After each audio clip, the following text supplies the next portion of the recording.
ಇಲ್ಲಿ ಇವತ್ತು ಅದ್ದೂರಿಯಾಗಿ ಬೆಳಗಾವಿ ಉತ್ಸವ ನಡೀತಾ ಇದೆ. ಕನ್ನಡದ ಬಾವುಟಗಳು ರಾರಾಜಿಸ್ತಾ ಇದ್ದಾವೆ. ಕನ್ನಡದ ನಟರು ಎಲ್ಲ ನಟರು ಬೆಳಗಾವಿಗೆ ಬಂದಿದ್ದಾರೆ. ಖುಷಿಯಾಗುತ್ತೆ.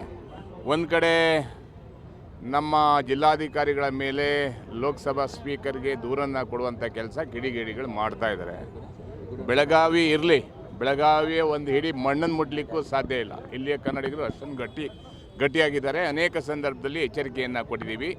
ಇಡೀ ಕನ್ನಡಿಗರು ಮತ್ತು ಕನ್ನಡ ಚಿತ್ರರಂಗ, ಕನ್ನಡದ ಸಾಹಿತಿಗಳು, ಕರ್ನಾಟಕದ ಅಧಿಕಾರಿಗಳು ಗಟ್ಟಿಯಾಗಿ ನಿಂತಿದ್ದಾರೆ.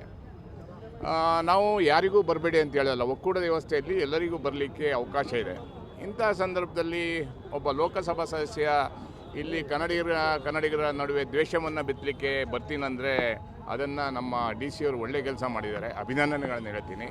ನಮ್ಮ ಶಿವಾನಂದ ನೀಲಣ್ಣವರು, ನಮ್ಮ ಅಭಿಯವರು ಒಳ್ಳೆ ಕನ್ನಡದ ಉತ್ಸವವನ್ನು ಮಾಡೋದ್ರ ಮುಖಾಂತರ, ಎಲ್ಲ ನಟರನ್ನ ಕರೆಸೋದ್ರ ಮುಖಾಂತರ ಇಡೀ ದೇಶಕ್ಕೆ ಒಂದು ಸಂದೇಶವನ್ನು ಕೊಡಲಿಕ್ಕೆ ಹೊರಟಿದ್ದಾರೆ.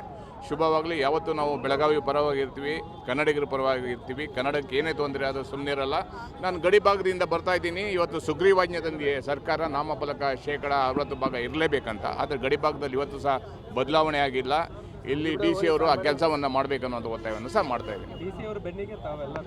ಖಂಡಿತವಾಗಲೂ DC ಅವರ ಬೆನ್ನಿಗೆ ಇಡೀ ಸರ್ಕಾರ, ವಿರೋಧ ಪಕ್ಷ, ಕನ್ನಡಿಗರು, ಕನ್ನಡದ ನಟರು, ಕನ್ನಡ ಹೋರಾಟಗಾರರು ಗಟ್ಟಿಯಾಗಿದ್ದೀವಿ. ಯಾವುದಕ್ಕೂ ಹಂಚಬೇಕಾಗಿಲ್ಲ. ಅಂಥ ಸಂದರ್ಭ ಬಂದರೆ ಎಲ್ಲದಕ್ಕೂ ಸಿದ್ಧವಾಗಿದ್ದೀವಿ.